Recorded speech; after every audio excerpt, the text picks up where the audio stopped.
programa Academia Nossa Casa Planeta tem a grata satisfação de receber Francisco Araújo. Muito obrigado por ter aceito o nosso convite. Seja muito bem-vindo. Eu é que agradeço, Guilherme, essa oportunidade e a honra que me é conferida. Muitíssimo obrigado.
É Abismo de Rosas, de Américo Jacomino Canhoto. Ela é uma música antológica. Já teve mais de 100 gravações e Américo Jacomino Canhoto foi um compositor paulista que nasceu em 1889 e morreu em 1928 com idade de 40 anos. Já era revolucionário para a época. Agora eu vou tocar um trecho de uma música minha que se chama Manhãs Douradas. Fala um pouco dela, da música. Manhãs Douradas. Manhãs Douradas. É um bolero. É assim, tipo, essas coisas do João Bosco, dois pra lá, dois pra cá, aquele bolero do João Bosco. E teve um bolero chamado Jamais Te Esquecerei, que depois foi trilha sonora no SBT de uma novela, que é de Antônio Rago, outro compositor paulista, violonista. E então eu fiz essa música, Manhãs Douradas, dentro dessa influência, dentro desse clima, um pouquinho mais moderno, que a época é outra, né? Não é um bolero assim tão radical, mas é um ritmo assim de bolero. E então eu realmente fiquei muito influenciado por essas duas músicas e então compus essa música que vou tocar, Manhãs Douradas.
Francisco Araújo, solista de violão, compositor e intérprete, né? Isso evita várias confusões. Como é que é isso das confusões? A confusão primeiro é que na imprensa, às vezes, por uma questão de erro, sai violonista, sai violinista, violoncelista. Então eu já uso logo o nome solista de violão para evitar esses erros. Então foi uma coisa que eu realmente cunhei a minha maneira para evitar erros.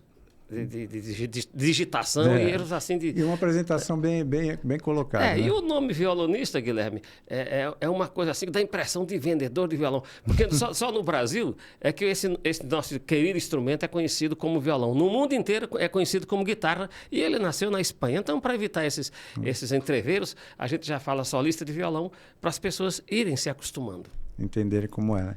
E você nasceu em que estado? Você nasceu em São Paulo? Nasci no estado do Ceará. Ceará. Eu vim para São Paulo. O Ceará é o estado das grandes mentes, né? Das grandes cabeças. Agradeço. Das grandes inteligências. Tem muita gente inteligente. Eu nasci no Ceará, mas vim para cá muito criança. Eu vim para cá com 7 anos de idade. Porque do Ceará eu tenho pouquíssimas lembranças. Só a família, que é nordestina, os costumes, eu realmente vivenciei por causa da minha família. Mas vim para cá muito criança e realmente estou aqui desde de 7 anos de idade. Então, para mim, São Paulo é a segunda pátria minha, digamos assim, desse imenso continente que é o Brasil. E nessa vivência sua de São Paulo, quando que o violão começa a participar da sua vida? Essa pergunta, ela tem muito desdobramento, mas vamos começar pela infância. Meu pai era um músico amador. Meu pai era um colecionador de discos e partituras, não, só de discos de violão, porque ele não tinha conhecimento de teoria musical. O conhecimento dele era empírico. Então, ele era um grande violonista, embora não fosse uma pessoa que tivesse um estudo sistematizado, mas ele era um grande violonista, um grande músico e realmente levava a música muito a sério, mas era um músico amador. Como era o nome dele? Meu pai, Estevão Cipriano de Araújo. Bom, eu costumo brincar com isso porque meu pai, antes de eu nascer, meu pai era um homem riquíssimo. Ele vivia de rendas. Mas quando eu nasci, ele perdeu tudo. Foi por essa razão que a gente veio para São Paulo. A vida prepara tempos assim diferentes, mas tudo tem um propósito muito importante, né? Então... Exatamente. Então, foi na década de 50, eu nasci em 1954. E aquela grande imigração do Nordeste para o Sul. Mas só imigravam as pessoas muito pobres. Os ricos não tinham. É que você falou, como eu comecei, não tinham razões para isso, porque eles tinham recursos para viver em qualquer lugar. Porque eu disse, meu meu avô era sobrinho legítimo do presidente da República da época, da República Velha, Epitácio Pessoa. Olha. Que foi um dos presidentes negros da história do Brasil. Foi o Epitácio Pessoa e Nilo Peçanha, que foi o presidente negro. É interessante como a história não... Exatamente. E João Pessoa, na Paraíba, é por causa dele. Sim. Epitácio Pessoa foi um dos presidentes. Ele foi um dos presidentes. O João Pessoa era sobrinho legítimo dele também, meu avô. Bom, e meu pai perdeu toda a riqueza. João Pessoa era seu avô? Não, João Pessoa era sobrinho, era primo legítimo do meu avô. Então. O Epitácio Pessoa, que foi o presidente da República na República Velha. Né? Bom, e aí meu pai então resolve vir para São Paulo para dar condições melhores à família. Mas pobre. Ele costumava dizer que eu e Jó, aquele personagem bíblico, Jó... Sim. Se Deus restituísse metade da riqueza de Jó para ele, nós estaríamos bem, porque tinham 6 crianças, tudo em escadinha. Bom, e eu comecei então a ver a música. Em casa, a minha casa era um verdadeiro sarau musical. Meu pai tinha um conjunto regional, na época o nome conjunto regional é o conjunto de choro. Hoje fala banda, né? E como chamava? Tinha um nome o conjunto musical? Não, porque eles tocavam assim em casa, toda sexta-feira tinha ensaio. Reunia-se aqueles instrumentistas virtuosos. Fantástico, grandes instrumentistas amigos dele. E eu ficava apreciando tudo aquilo. E ele tinha uma coleção de discos muito grande sobre cantores da MPB, intérpretes. E eu gostava de ouvir tudo aquilo, mas ele não falava, esse menino não tem jeito, ele gosta disso. Mas eu era muito criança. E ele dizia... Tinha que despertar, né? Ele estava despertando esse interesse para você. E ele despertou, exatamente. Ele foi o meu primeiro professor nesse sentido empírico da história, sem conhecimento de teoria. Pela oportunidade, eu quando era jovem, fui convidado, tive a honra de ser convidado a participar de um grupo musical assim, de veteranos, violonistas, e aí era choro, samba, e Ararê Patusca, ele era um grande violonista, muito querido, e naquela época eu era muito jovem e não entendia a honra que representava. Hoje eu me arrependo de não ter frequentado tanto aquele seleto grupo que ele tinha preparado ali do violonismo. Pois é, rapaz, e eu, então, estava vendo tudo aquilo. Você foi absorvendo isso de uma forma melhor, né? Desde criança você já foi absorvendo aquele ambiente musical, aquele conteúdo musical, né? Perfeitamente, e aquilo me fazia um bem. Eu ficava assim, extasiado ouvindo aquilo tudo, mas meu pai era uma pessoa extremamente rígida no sentido da música. Ele não admitia, ele era perfeccionista, embora não fosse profissional, repito. Mas ele era muito perfeccionista, ele não admitia erros. Então, era uma pessoa assim... Ele tinha todos os discos de Américo Jacomino Canhoto, todos os discos de João Pernambuco. João Pernambuco, para falar da importância dele, é o autor do Luar do Sertão, porque a letra é do Catulo, da Paixão Cearense. Então, para você ver, o Canhoto, Américo Jacomino, que é paulista, é o autor do Abismo de Rosas, Marcha dos Marinheiros, Marcha Triunfal Brasileira, obras que marcaram a história do violão, mas enfim. E que precisam ser revisitadas sempre, né? Porque acaba caindo num esquecimento e é importante que a gente sempre visite essas obras e conheça, até para que as gerações novas lembrem e conheçam, né? Que a importância que ela tem, né? Com certeza. Luar do Sertão, que beleza. Luar do Sertão é do João Pernambuco. A música. Porque o Catulo da Paixão Cearense é importante. Foi um grande poeta. Ele não fazia música, ele era poeta, Fez a letra. E as pessoas faziam, musicavam as letras dele. Aliás, o Catulo é muito importante na história do violão. Mas, enfim. E meu pai tinha os discos os 78, desse pessoal todo. Então, essa foi a minha primeira formação musical. Ela foi totalmente empírica. E foi, para meu orgulho, graças a Deus, direcionada para a música brasileira, que eu amo de paixão. E eu digo sempre que a música brasileira é, no mínimo, uma das mais belas do mundo. Uma das mais belas de toda a música. Mas para mim, que sou brasileiro, a música brasileira é uma das mais belas do mundo. E até no hino nacional nós temos frases da música brasileira.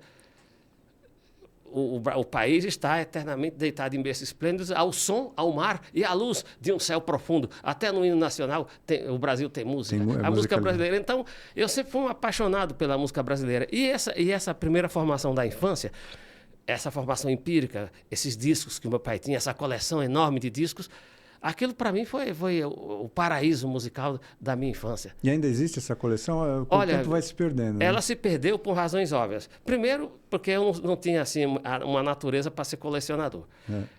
Segundo lugar, porque eu fui arrimo de família, tive que vender muitas dessas coleções, muitos discos dessas coleções que eram raríssimos. Meu pai tinha 5.000 discos. Que beleza. Então eram raríssimos. Às vezes ele não tinha lugar para pôr em casa, mas os amigos, ele punha na casa dos amigos. Então, mas você é o extrato desses discos todos, né? Tá aí representado nessa cultura vasta. Exato. Então, por essas razões que esses discos desapareceram, porque eu tive que vender para sustentar posteriormente os meus estudos, que meu pai vai morrer muito jovem. Eu fiquei arrimo de família. Mas foi a minha primeira formação musical, empírica. E isso realmente foi importantíssimo na minha vida. Mas você tinha acesso ao violão naquela época? Tinha, porque meu pai era um grande violonista, como eu falei. E tinha outros violonistas amigos dele em casa. Então eu já via esse instrumento. E depois a poesia. Importante, Guilherme, eu falar nisso. A poesia veio antes. Porque eu sempre gostava de poesia. Mas eu não tenho dom para poesia. Meu pai até era poeta, ele gostava de escrever. Mas eu vi ele cantar aquelas músicas antológicas que faziam apologias ao violão. Então, vamos lá. Tem lá o Orestes Barbosa. São muitas. Hoje você vai para... Vamos ver qual a primeira delas, do Orestes Barbosa. Não é do meu tempo, mas meu pai...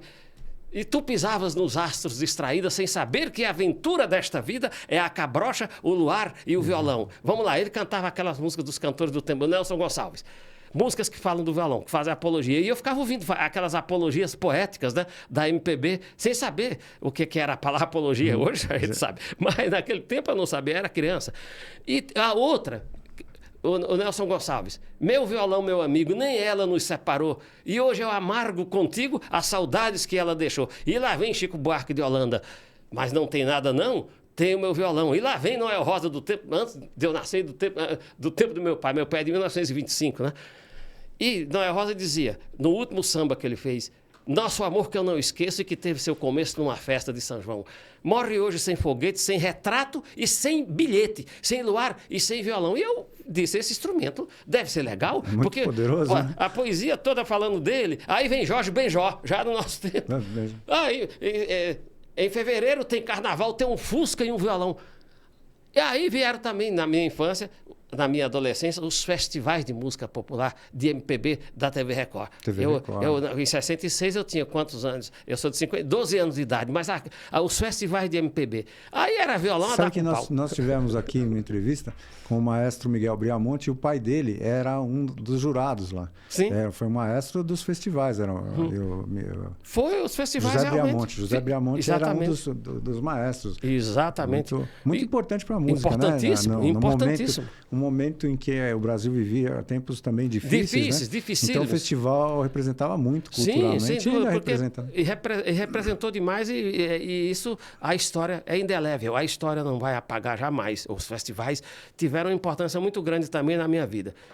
E aí, eu realmente... Então é toda essa gama de... Tem até do festival, tem a música Viola e Estrada, né? Sou violeiro. Viola e Lourada. Viola e Lourada. Que diz, a mão que toca um violão, se for preciso, faz a guerra, marca o mundo e fere a terra. Fere a terra. Então você vê, E o violão era muito... E a bossa nova, então, Deus me livre, o movimento musical da bossa nova tá lá, um cantinho, um violão, um amor e uma canção para fazer feliz a quem se ama. Então, o violão passa a ser o símbolo da bossa nova. O violão, tudo isso eu nasci violão. exatamente nessa época. Então, foram as minhas primeiras influências e os meus primeiros contatos com a música, que foram fundamental para a outra formação erudita que veio posteriormente. Sempre tem os acontecimentos que são decisivos na nossa carreira, na carreira de um grande artista. Então, como é que você diria, quais os acontecimentos que foram decisivos na sua trajetória? Sim. Depois dessa primeira pergunta que você fez sobre os meus primeiros contatos com a música, como aconteceu, que eu já respondi, os acontecimentos que vieram. Então, meu pai, como eu disse, tinha formação empírica. Ele não tinha formação musical. Ele era um músico perfeito. Tinha ouvido absoluto, enfim. E ele... O ouvido absoluto, para quem não sabe, é a pessoa que tira qualquer música na mesma hora, ele sabe qual o tom, qual... Né? Perfeitamente. Ele tem uma absoluto. facilidade de absorção que é uma coisa muito séria. Só que esse ouvido tem que ser treinado. Se ele deixa de treinar, com o tempo ele perde. Perde. Perde porque é o seguinte, ele deixa de treinar. Ele deixa de ativar essa parte. Ele continua com o ouvido normal. Mas ele perde... mas ele realmente eu pegava fácil. Eu também tenho ouvido absoluto. É que hoje em dia, com o número enorme de conhecimentos tecnológicos, você apela muito para os computadores. Mas eu pegava o tom. Se você tivesse no diapasão, eu pegava o tom. Você podia cantar onde que você quisesse. Eu sabia. As pessoas até brincavam. Que tom é esse? Eu dizia. Então, mas seu pai tinha ouvido absoluto. Tinha absoluto. Aí, mas falaram para ele, seu Estevão, ele chamava Estevão, esse menino precisa estudar música. Mas a gente é a família muito pobre. Meu pai disse, como eu não vou poder pagar uma escola de música? E foi aí o primeiro acontecimento depois que eu fui estudar música. A segunda formação musical, eu fui estudar com o professor José Alves da Silva, o Aimoré. Chamavam Aimoré porque ele é o nome artístico dele. O nome... Era o Aimoré que tocava em rádio, exatamente, tocava na rádio, exatamente. Foi dupla com o Garoto. Sim, o Garoto, que perfeito, compôs Gente Humilde, Duas Contas, Lamentos do Morro, enfim. O Aimoré foi dupla com ele, era uma dupla. O violão tenor era o Garoto e o violão era o Aimoré. Sei que interessante, agora falam dos povos originários e tal, mas naquela época já também era prestigiado. O Aimoré era um nome indígena e reconhecido, né? Apesar de que a Aimoré acho que é uma tribo meio americana, né? Não é brasileira. Mas aí acontece que ele tinha esse nome exatamente por parecer com índio. Ele parecia índio, não era índio. Porque tem muita gente que diz que é índio e parece com índio, mas não é índio, originariamente. Eu meio que pareço com índio e sou 15ª geração do cacique Tibiriçá. Depois a gente fala disso. Pois eu também, mas não somos índios, somos descendentes. Todo brasileiro é descendente de índio, de africano e de europeu. Né? Então, veja bem, no caso do meu pai... Aí eu fui estudar violão então com o Aimoré. O Aimoré já me mostrou um outro universo. Já era profissional, já né? era uma outra... quando eu o conheci, ele já não era mais profissional. Ele já... Mas tinha aquela vivência... Acabou, já tinha vindo nos anos do rádio. Ele veio dos anos do rádio. O Aimoré é de 1908. Pois é. Então, o Garoto de 1915. Dois paulistas ilustres, né? Então, o Aimoré, quando eu o conheci, já foi na década de 60, ele já estava afastado do rádio, porque o artista profissional na época dele só tinha o rádio, não existia televisão. Então, ele realmente, quando a dupla separou, ele realmente foi ser funcionário público, o Aimoré foi funcionário público. Ele já não estava mais na mídia. O que ele fazia como funcionário público? Ele era escriturário. Olha. Né? Bom, mas aí é o cara que tinha todo um conhecimento de violão muito grande e conhecia um universo do violão, ou universo musical do violão, que eu jamais tinha ouvido falar na minha vida. O violão erudito. E ter acesso a esse universo? O Aimoré, então, abre esse universo para mim. Quando ele me ouviu, meu pai me levou na casa dele, eu meninão de tudo, adolescente, meu pai levou e falou para ele, olha, o menino já toca. Quando ele ouviu tocar, ele falou, olha, aqui você não vai tocar choro, você não vai tocar música popular, porque isso você já faz. Você vai entrar em contato com o universo clássico do violão. Aí citou nomes que eu nunca tinha ouvido falar, Mário Giuliani, Fernando Sor, Dionísio Aguado e Agustin Barros e Fernando Sor. Eu nunca tinha ouvido falar nessas coisas. E aí eu fui estudar música. Então, com ele, eu tive os primeiros rudimentos de teoria musical com o Aimoré. E a técnica do violão, que eu então não conhecia. Eu solava violão já tocava no conjunto. E que é difícil, né? Porque para quem tem ouvido e já toca sem a teoria, é difícil voltar para... Porque a teoria escraviza um pouco, né? Engessa um pouco aquela inspiração, aquele momento de inspiração, ou não? Exatamente. Mas ao mesmo tempo é uma faca completa, de dois... né? Vamos dizer assim, uma faca de dois gumes. Porque ao mesmo tempo que você já tem a musicalidade, que as pessoas discutem, a musicalidade nasce com você. Eu sou uma pessoa cética, mas eu acredito na musicalidade e no talento piamente como nós estamos aqui. Sem talento você não faz nada. Ah, mas tem o trabalho. Se não trabalhar, também não faz. Então, talento e trabalho estão intrinsecamente ligados. Bom, mas aí o Aimoré, então, me mostrou esse universo do violão erudito que eu não tinha a menor ideia de que surgiu. Eu era um grande acompanhador, já fazia música, já compunha, mas eu tinha vergonha de mostrar minhas composições, que eu não tinha, assim, uma base formal, sabe? Bom, e o Aimoré me mostrou esse universo. O Aimoré eu devo esse primeiro grande momento fora da minha casa, porque ele me mostra esse universo. Realmente ele tinha sido já um profissional nos anos do rádio. Vamos tentar buscar na edição alguma coisa do Aimoré. Pode, fica bom, você vai ver a dupla com o garoto, você vai ver. Então, ele desistiu. O Aimoré desistiu porque o salário do rádio era muito baixo. E o Aimoré, na época, ele era 7 anos mais velho que o garoto. Ele já tinha 2 filhos para criar. Naquele tempo você tinha filhos muito moços, aquela história toda, né? Que a gente já sabe. Precisava buscar uma coisa fixa para poder ter... E quando acabou a dupla, ele ficou... Ou seguiu o rádio, ou ele realmente tinha família para sustentar. Então, essa foi uma das causas de que ele desiste do profissionalismo. Mas ele foi profissional, o violonista Aimoré, foi profissional de 1929. Ele, de 29, ele era um cara que estava com seus 20 e poucos anos. Até 1937. Daí para frente, ele tenta conciliar a carreira dele com a música, mas não consegue.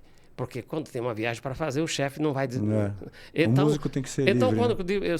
Quando eu o conheci, ele já era uma pessoa que estava afastado profissionalmente, dos meios profissionais.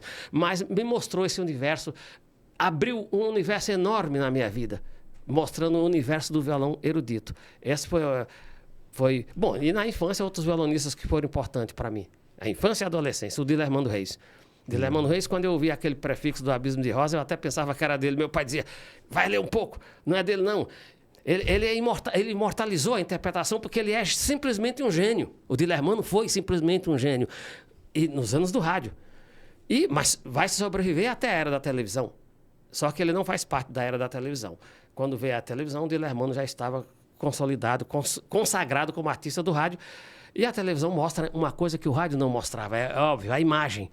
Então, as pessoas tinham uma imagem do artista, a tietagem, as fãs, de que o artista era bonito, porque elas não viam o artista. O rádio não mostrava a imagem. Para quem já tinha uma carreira, já eram veteranos. Já eram veteranos. Ainda mais naquele tempo, que a expectativa de vida era muito menor, né, Guilherme? Então, o Dilermando povoa a minha infância e eu tocava tudo do Dilermando, mas tirava tudo de ouvido. Seu Aimoré mostrou para mim, você vai pegar esses rudimentos de teoria musical, você vai estudar a técnica do violão que você não sabe, e durante 4 anos... O Aimoré foi o meu segundo pai. O Aimoré foi o meu segundo pai musical. Geneticamente foi Estevão Cipriano de Araújo. E o Aimoré mostrou para mim esse universo. E outros violonistas que foram importantes. O Paulinho Nogueira foi muito importante, que já vinha gravando discos. O Paulinho Nogueira, o Luiz Bonfá, que eu ouvia demais. Recentemente, vocês fizeram, no Instituto Histórico Geográfico de São Paulo, fizeram uma homenagem para a filha, né?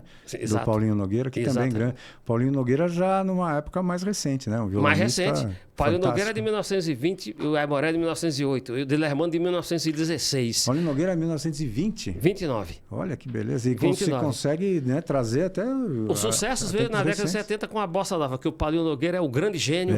Sensacional. Então o Paulinho Nogueira tinha um outro estilo, o Dilermando tinha um outro estilo. Então essa versatilidade de estilos foi muito importante na minha vida. Então o Paulinho Nogueira é de Campinas, São Paulo. E o Dilermando também é de São Paulo, é de Guaratinguetá. E foram essas grandes influências. E o Garoto, que eu já conhecia a obra do Garoto através do Aimoré. E depois os violonistas clássicos, Dionísio Aguado, Carulli, Fernando Sor. Esses foram os violonistas que realmente Fernando Sor é um dos violonistas que eu mais admiro. E o último, já é um latino-americano, que não é do meu tempo também, Agustín Barrios. Agustín Barrios é o meu guru musical. Da obra que eu compus, que eu fui compositor, posteriormente eu me transformo em compositor, Agustín Barrios para mim, o ápice máximo, é o deus do violão no século XX. Então, depois que eu fiz o curso com o Aimoré, Foram 6 anos de estudo. 6 anos, Exatamente. Eu frequentava a casa do Aimoré como se fosse a minha casa. Ele, inclusive, eu posso contar essa história sem nenhuma licenciosidade, porque o Aimoré, meu pai não podia pagar, não tinha recurso. O Aimoré chamou meu pai e disse, para conversar, eu fiquei com medo, né? Falei, puxa, vai que eu não estou estudando direito, vai que alguma coisa está acontecendo, eu não estou cumprindo direito as coisas. Ele disse, chama o seu pai aqui que eu quero conversar com ele. Ele, aqueles homens bem rígidos, né? E chama o seu pai. Meu pai falou, o que você anda aprontando, Francisco? Eu disse, não, eu estou estudando. Ele mandou chamar o senhor. O Aimoré disse, eu chamei o senhor aqui na minha casa para dizer que o senhor não vai pagar mais o estudo do menino. Eu vou dar aula de graça para ele. Por isso que eu disse que o Aimoré foi meu segundo pai. Então, ele aí fez o seguinte. Meu pai, então, não pagou mais. E depois eu fui para o conservatório. Então, isso foi outro fato importante. Já no ano de 73, eu, então, com 18 anos... 18? Não, eu estava com 17, 19 anos. 17 para 18 anos. Aconteceu uma outra coisa, que isso foi importante. Cronologicamente, foi o primeiro fato muito importante para seguir um profissionalismo. O Festival de Campos do Jordão, que agora está fazendo 51 anos. Maestro Eleazar de Carvalho. Naquela época estava começando a ter, né? Estava começando. E então, o Festival de Campos do Jordão foi para mim, porque eu me destaco como melhor violonista do festival, como o aluno que vai representar a classe. O Eleazar de Carvalho, mais Eleazar de Carvalho, era muito rígido. E também do Ceará, mas ele já tinha tido uma carreira nos Estados Unidos. E esse Festival de Campos do Jordão foi de uma importância enorme, porque já era um passo para o profissionalismo. E como eu me destaquei... é um reconhecimento fantástico. Até hoje representa muito esse reconhecimento. Sem dúvida. Inclusive, agora, uns fantástico. Amigos meus me mostraram uma imagem da minha pessoa. Eu ainda...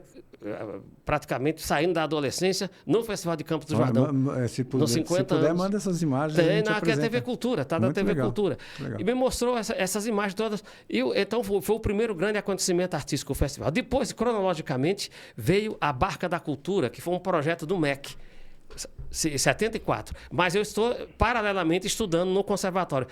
Uma curiosidade que pouca gente sabe, não existiam faculdades de música no Brasil. Faculdades de música no Brasil é um fato histórico a partir de 86 para frente. Olha, existiam faculdades, mas não tinham o beneplácito do MEC.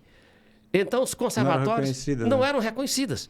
Então, você vê que o Brasil é um país jovem, um país novo na história musical.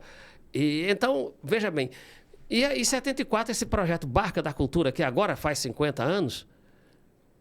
Então, eu fui contemplado para viajar pelo Brasil. Aí foi o segundo grande evento da minha vida profissional. 2 meses viajando pelo Norte e Nordeste brasileiro, tocando violão. Para um jovem que gosta do que faz, fantástico. É um presente perfeito. Era o paraíso, né? Era o Jardim do Éden na Terra. Mas aí, aí depois veio o Festival de Campos do Jordão. E acho que você viajou muito, né? Viajei pelo Norte e Nordeste, tudo com o patrocínio do MEC. O idealizador da Barca da Cultura foi o Pascoal Carlos Magno, que era embaixador do Brasil e um dos ícones, um dos precursores do teatro brasileiro no século XX. Pascoal Carlos Magno, embaixador do Brasil, escritor. Legal. Escritor e poeta. E daí, depois da Barca da Cultura, que agora faz 50 anos, que foi em 74, 2024, foi engraçado que ligaram para mim para fazer um depoimento. Depois nós falamos um pouquinho da Barca da Cultura. Para fazer o depoimento das 70 pessoas que faziam parte, os 20 músicos, dos 30 músicos, 20 já faleceram e eu, graças a Deus, estou aqui. Então, a Barca da Cultura em 74. Depois que eu volto da Barca da Cultura, dessa turnê pelo Brasil todo... Nós estamos com 50 anos. Exatamente, eu tinha 20 anos. 20 anos, em 74 eu tinha exatamente 20 anos. 74, 1974. Brasil tricampeão no mundo, antes, 70, né? Aquela coisa toda. Então, veja só. E aí, acabando a Barca da Cultura, eu volto, mas continuo dando aula no conservatório. Ainda não tinha. Depois do conservatório, a turnê acabou. E qual que era o conservatório? O Conservatório de São Caetano do Sul, onde eu me formei, na época. Mas aí, no ano de 76, veio uma coisa que foi extremamente decisiva já para o profissionalismo. Em função do Festival de Campos do Jordão, o Conservatório de Tatuí pertencia à Secretaria da Cultura do Estado de São Paulo. Então o professor Tatuí fazia... é a cidade da música, né? Exatamente, não, realmente. É É o turismo, é o cartão postal de Tatuí, é o conservatório. Nós temos bons amigos em Tatuí, bons amigos de vários segmentos. Inclusive o Lions Club, o Lions de Tatuí, acho que é o maior que tem. É muito ativo. Nós tivemos a governadora. Você falou do Lions de Tatuí, eu fui pro Lions de Tatuí. Foi a primeira vez que então pus uma gravata, porque me chamaram para fazer uma homenagem, mas eu não sabia. Meu pai disse, filho, está na hora de você comprar um terno. Tem uma grande governadora, que é uma grande líder também do Lions, que é a Cida Millen. A filha também é uma grande líder, o marido, todos são muito... E Tatuí é uma cidade impressionante. Tem esse conservatório e também tem doce muito bom lá. Tem um lugar de doces muito bom. O conservatório é realmente um cartão postal. Fantástico. Né? Era não só do Brasil. Eu faço um concurso para professor. E passo neste concurso. Eu era efetivo para dar aula no conservatório. De Tatuí. Eu cheguei lá, procurei o diretor, ele falou assim, ele já me conhecia do Festival de Campo do Jordão em 73. Nós agora estamos no ano... referencial importante. Nós agora estamos no ano de 76. Eu passo no concurso público, um jovem professor do conservatório e tal, aquela coisa toda. Eu fiz o concurso e eu tinha que fazer uma dissertação sobre algum problema técnico ligado ao violão. Eu fiz sobre os arpejos, as escalas e os ligados, a forma como eu pensava. Eu fui aprovado. Com 20 anos de idade, eu fui aprovado. Bom, 76. Aí aconteceram as coisas, foram acontecendo de enxurrada. E como são importantes esses equipamentos, né, de política pública para a cultura. Aqui nós temos o Maurício, ele é o que faz todo o trabalho das imagens, de captação de imagens, mas que também participou de um projeto do governo, que é muito importante também, e hoje também é um grande musicista do trompete e tal. Nós vamos ter a oportunidade de conversar com ele. Mas é importante como o governo tem que captar e estimular, né, a criatividade, que o brasileiro tem muita criatividade para transformá-los em músicos. Com certeza. Com o seu e não só a criatividade, não queremos aqui falar, mas o mundo aprova isto. A música brasileira, os ritmos brasileiros são admiradíssimos no exterior. E aí precisa ter essa capacitação para completar, né? Aquilo que precisa, técnica. Perfeito. Né? O samba é o cartão portal do Brasil no mundo todo, não é só em um país ou dois. Né? Bom, mas voltando para Tatuí, que é o nosso foco, e eu estava, então, sendo professor, e já ganhava um salário maior que o do meu pai. Então, eu era, então, um membro contratado da Secretaria de Cultura, um professor jovem. Bom, aquilo para mim foi tudo. Mas no mesmo ano aconteceu, então, o que você falou de Porto Alegre. Você falou de Porto Alegre, para a gente não perder o foco. O Festival Internacional de Violão de Porto Alegre. Ora, eu não me considerava compositor. Festival Internacional de Violão o 10º seminário, que era patrocinado pela Faculdade de Música Palestrina de Porto Alegre e pelo MEC, Funarte. E uns amigos... Araújo, os amigos íntimos me chamam de Araújo, né? Ou se não de Chico, eu não gosto do Chico, porque o meu nome é Francisco. Mas às vezes os amigos íntimos trocam os nomes. Você precisa entrar nesse concurso de composição. Pelo fato de eu fazer alguma composição e tal, eles achavam que eu devia entrar. Eu falei, mas isso é um concurso internacional. Eu não me considero compositor, que eu ainda não sabia composição, a matéria musical, composição. Eu fazia intuitivamente, né? Eu entrei no concurso no mesmo ano e venci por unanimidade Faculdade Musical Palestrina de Porto Alegre e MEC Funarte. O presidente da mesa era o maestro Marlos Nobre, o presidente do concurso, e a Esther Scliar, que eram ícones da época. O Marlos Nobre, um compositor sinfônico, a Esther Scliar, outra musicóloga e regente de coro, enfim. E eu venço o concurso por unanimidade. Rapaz, aquilo foi uma coisa que eu não tenho vergonha de dizer. Um garoto da periferia. Eu não sabia como administrar. Tudo que eu queria, não sabia fazer a mídia, a logística. Era o máximo da graduação. O seminário de Porto Alegre já estava no 10º ano quando eu entrei. Então já existia uma história desse seminário na Faculdade Musical Palestrina. Mas muitas coisas, fato engraçados. Eu ganhei, eu não sabia falar uma palavra em inglês. E a minha música vai ser editada... E era internacional? Era internacional. O Festival de Porto Alegre, para você ter uma ideia, na época tinha 300 bolsistas de violão. Olha que fantástico. Aparece um cara que ninguém conhecia, que vence um concurso dessa magnitude. Era o primeiro concurso de composição que tinha no Brasil. Porque antes, o seminário de Porto Alegre era levado para a interpretação. E o concurso era de interpretação. Mas o primeiro foi dentro do 10º seminário. Então, o primeiro concurso de composição que teve em Porto Alegre. Da importância de você contar todas essas coisas, porque certamente tem gente que não sabe que tem tudo isso, que existe todo esse formato, esses seminários, essas coisas. A Faculdade Palestrina de Música existe até hoje, só que é claro que não é mais com aquele esplendor, com aquela coisa, muita coisa mudou. O que a gente vai falar e aí, depois disso? Porque nós temos agora 10 minutos, eu pretendia que a gente chegasse até os dias de hoje e ainda que a gente ouvisse mais um pouco. Então, vamos lá. Então, todas essas referências, Campos do Jordão, Porto Alegre, isso a Barca da Cultura. Barca da Cultura. Tudo isso trazem Francisco Araújo como um profissional mais do que aprovado em todos os segmentos. E aí isso repercute também em aparições em televisão. Com certeza. Aí não, eu passei a fazer programa de televisão, passei a viajar pelo Brasil. Bom, mas o concurso de Porto Alegre foi aquele sucesso. Um certificado internacional da competência. Exatamente. Poxa, o cara ganhou o concurso de Porto Alegre. Eu não sabia como. Todo mundo pensava que eu era do Ceará, porque eu botei lá, assim, do Ceará, todo mundo. Mas aparece esse cara no meio desse. E eu não estava preocupado com a logística, com a mídia, tudo que eu queria era o dinheiro do prêmio. Que é o que dá o suporte para você continuar com a trajetória. E aí eu peguei o dinheiro, quitei um terreninho que meu pai tinha comprado, comprei meu primeiro violão assim. E todo o conservatório, aquela coisa toda. Então, o grande evento dessa época, que decidiu a minha vida profissional, foram dois. O Conservatório de Tatuí, que eu ganhava um salário, não dependia de aluno. O aluno, o Conservatório de Tatuí é do Estado. O estudo é gratuito. Te dava aquela constância, uma segurança. Exato, eu tinha então um salário garantido pela Secretaria da Cultura. E o concurso de Porto Alegre, a minha obra foi editada nos Estados Unidos. Aí vem a pergunta engraçada. O editor fez umas perguntas para mim, ele falando em inglês, e o Teatro Farroupilha lotado, e eu ali no meio daquilo, eu não estava entendendo nada daquele inglês que ele estava falando. Aí, né? Mas eu me saí bem, porque a história é meio pitoresca. Quando ele fez, no final disse, o que é que eu vou dizer para esse homem? Ele mostrou a mão para mim e disse, congratulations, e eu disse, thank you. A única parte, eu me saí bem. Você saiu bem, falou inglês, né? É isso aí. E aí vem toda essa trajetória. E aí depois, então, você certamente começou a ser requisitado por várias televisões, na produção de discos e essas coisas todas, né? Exato. Aí eu vou gravar meu primeiro disco em 1998. O primeiro CD, já é CD, porque eu já sou do tempo do CD, eu não sou do tempo do disco vinil, claro. Então, eu gravei em 98 o meu primeiro CD.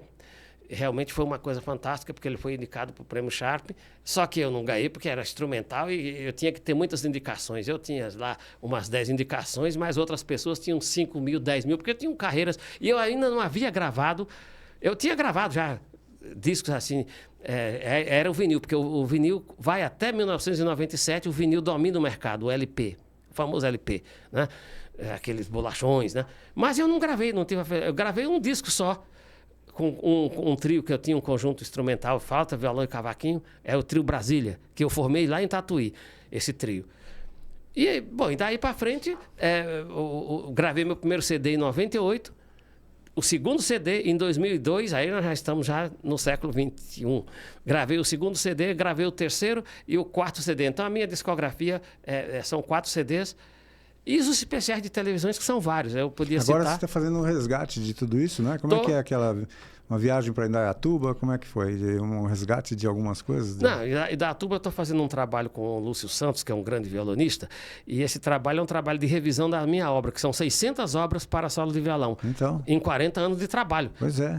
Então, eu fui para Indaiatuba e nós estamos fazendo um trabalho de revisão para editar e essas coisas todas. O Lúcio Santos é um violonista que foi meu aluno, grande violonista, e mora em Indaiatuba. A Barca da Cultura, 50 anos se passaram, de 74 até 2024, 50 anos. Passa rápido, mas ligaram para mim para dar um depoimento sobre sobre a Barca da Cultura, que ia fazer 50 anos. E a Luciana Frazão, ela é historiadora, e eu fui assistir a defesa da tese dela aqui na USP. A tese não, a dissertação de mestrado. E às vezes eu confundo dissertação de mestrado com... E ela é sobrinha neta do Pascoal Carlos Magno. Por isso que eu estou falando na lei de causa e efeito. Umas coisas vão acontecendo. E eu não... Como é que eu ia saber que depois de 50 anos essa coisa da Barca da Cultura ia voltar? Então, ela aí falou... Eu disse, bom, eu a Lei Rouanet funciona da seguinte maneira: você tem que ser pessoa jurídica. Porque se você for pessoa física, você não tem uma empresa para captar recursos. O seu projeto pode ser bom como for, mas ele não vai... E como é que é o seu projeto? Nós temos 5 minutos para falar sobre O projeto foi o isso. seguinte: ela tinha uma empresa muito grande, ela é associada a uma empresa muito grande, e esta empresa entrou com um projeto para comemorar os 50 anos da Barca da Cultura. E eu fui contemplado agora, recentemente, com a Lei Rouanet. Mas você vê, eu não acreditava nisso. Foi por isso que veio a Barca da Cultura. Então esse projeto já está completo. Já está completo. Vai ser lá em Pirapora. Em Pirapora, que a Barca da Cultura saiu de lá. Pirapora, aquela cidade mineira. Então, foi aí que... Bom, e depois, antes disso, eu tive que mostrar imagens de programa de televisão. Uma das imagens que você deve pegar, a TV Câmara, eu fiz um especial, chama Talentos. Nós vamos fazer 2 falas agora. Uma... Nós vamos ficar aguardando essas imagens, porque são importantes que elas estejam na nossa entrevista, tenham essas imagens. Sim. E outra, agora nós chegamos num momento em que a gente faz uma pausa no programa para fazer a entrega de um troféu por toda essa trajetória, e é a homenagem que nós fazemos nesse tempo. E espero que você retorne sempre para falar dessas novas realizações, porque o músico não para, não é? Com certeza.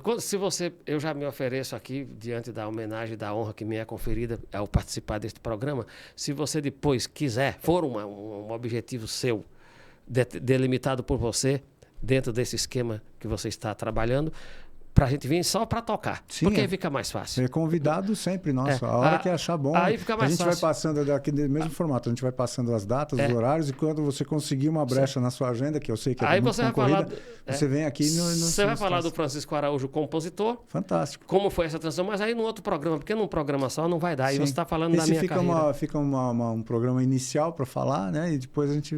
Certo. Então, voltando para a Lei Rouanet, então eu fui contemplado.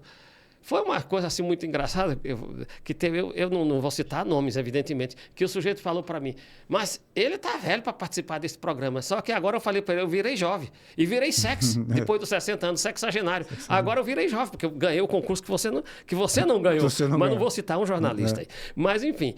Foi para mim agora um coroamento de tudo isso, essa contemplação com a Lei Rouanet. A arte, a cultura, ela tem isso, ela não tem idade, não tem tempo, né? Claro, mas as pessoas... tem qualidade e permanece, eterno. Permanece, é eterno e não morre nunca. É a única coisa que você leva com você, porque daqui da Terra a gente não leva nada, né? A gente deve produzir o melhor que pode. E a arte e a cultura são, mesmo que às vezes fiquem períodos assim meio esquecidos, vamos dizer, ele é revisitado e relembrado, e então é a qualidade musical. Dizem até que a música muito popular demais, feita a música de consumo, né, que eles falam que às vezes se produz música de consumo, ela dura um período. E a música de qualidade, ela permanece. Eu concordo mesmo plenamente. Que ela saia um pouquinho daquela execução diária, mas ela volta. Ela ressurge sempre com novidades. Sempre ressurge sempre atualizada. Vamos lá, só registrando. Noel Rosa, no Último Desejo, diz... Nosso amor... assim, num samba chamado Não no Último Desejo, Conversa de Botequim. Seu garçom, faça um favor de me trazer depressa. Tem garçom até hoje. Aí... Ele fala de uma boa média que não seja requentada. O samba é de 1930, mas note a atualidade. No final ele diz, vai perguntar ao seu freguês do lado qual foi o resultado do futebol. O futebol está aí, né? Tá mais atual agora do que quando começou. É o que você está falando. Os telejornais já chegam a fazer 2, 3 matérias do futebol. Eu estou apenas reafirmando o que você acaba de falar. A arte, ela não morre. Não morre. A arte é um protesto contra a morte. Ela é eterna, se for arte. Agora, o consumo não, é para coisas imediatas, aí é uma outra história. Mas a Francisco arte Araújo, nosso convidado sempre para trazer as atualidades que vão acontecendo, principalmente nessa nova trajetória sua aí musical. Fica sempre o nosso convite, e agora nós passamos para o momento da entrega do troféu. Muito obrigado. Muito obrigado por ter vindo. Eu sei que a sua agenda é muito concorrida, e sempre que puder, venha nos visitar para a gente fazer essa visita. Você vai depois marcar uma data para eu vir só tocar. Vamos marcar aí a gente já. vai falar só de música. Muito bom. Muito obrigado. Grande abraço. Eu aqui agradeço. E por último, Uma Valsa e Dois Amores de Lermando Reis.